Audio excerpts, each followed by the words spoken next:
Old pension update 2024 कर्मचारियों में फिर से खुशी की लहर। पुरानी पेंशन को किया जाएगा पुनः स्थापित, नई पेंशन योजना को किया जाएगा रद्द। दोस्तों आज की इस वीडियो में हम आपको बताएंगे पुरानी पेंशन योजना पुरानी पेंशन योजना के लाभ और पुरानी पेंशन और नई पेंशन योजना के बीच 8 प्रमुख अंतर। दोस्तों आप भी जानना चाहते हो इन सब के बारे में तो बने रहिए मेरे साथ इस वीडियो में एंड तक। देश के विभिन्न राज्यों द्वारा पुरानी पेंशन योजना लागू करना एक प्रतिगामी अथवा पिछड़ा कदम है। पुरानी पेंशन को लेकर आरबीआई से बड़ी जानकारी सामने आ रही है। पुरानी पेंशन योजना को लेकर देश भर में कई तरह की चर्चाएं चल रही हैं। अब रिजर्व बैंक ऑफ इंडिया से पुरानी पेंशन स्कीम को लेकर अहम खबर सामने आ रही है। देश के विभिन्न राज्यों द्वारा पुरानी पेंशन योजना लागू करना एक प्रतिगामी अथवा पिछड़ा कदम है। इससे मध्यम से दीर्घावधि में राज्यों की वित्तीय स्थिति अस्थिर हो सकती है। पुरानी पेंशन योजना।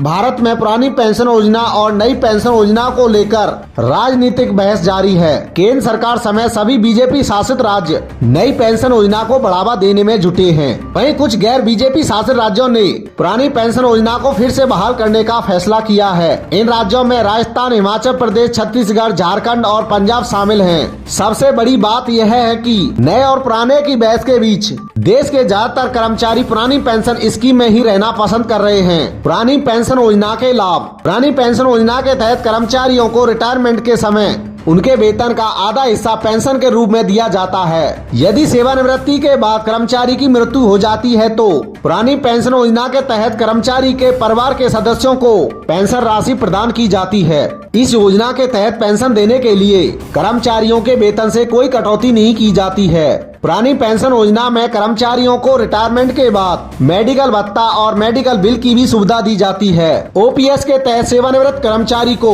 20 लाख रुपए तक की स्नातक राशि दी जाती है। पुरानी पेंशन और नई पेंशन योजना के बीच 8 प्रमुख अंतर। नंबर 1, पुरानी पेंशन योजना में पेंशन के लिए वेतन से कोई कटौती नहीं होती है। एनपीएस में कर्मचारी की सैलरी से 10% यानी बेसिक प्लस डीए काटा जाता है। नंबर 2, पुरानी पेंशन योजना में जीपीएफ यानी जनरल प्रोवाइड फंड की सुविधा है।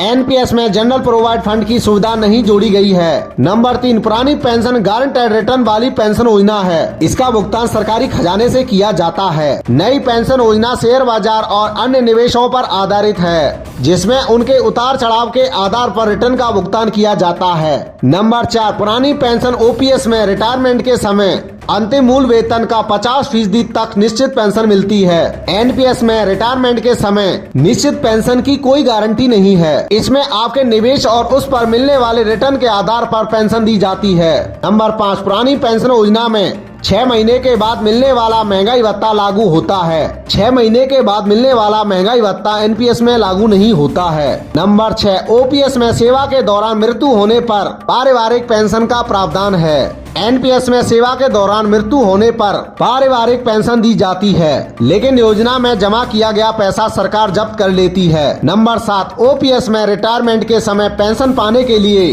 जीपीएफ से कोई निवेश नहीं करना पड़ता है। एनपीएस में रिटायरमेंट पर पेंशन पाने के लिए 40% पैसा एनपीएस फंड से निवेश करना होता है। लास्ट नंबर 8, ओपीएस में 40% पेंशन कम्युटेशन का प्रावधान है। एनपीएस में यह प्रावधान नहीं है। चिकित्सा सुविधा लेकर एनपीएस में कोई स्पष्ट प्रावधान नहीं है। दोस्तों मेरे द्वारा ओपीएस पर बताई हुई जानकारी आपकी समझ में आई या नहीं, हमें कमेंट बॉक्स में कमेंट करके जरूर बताना।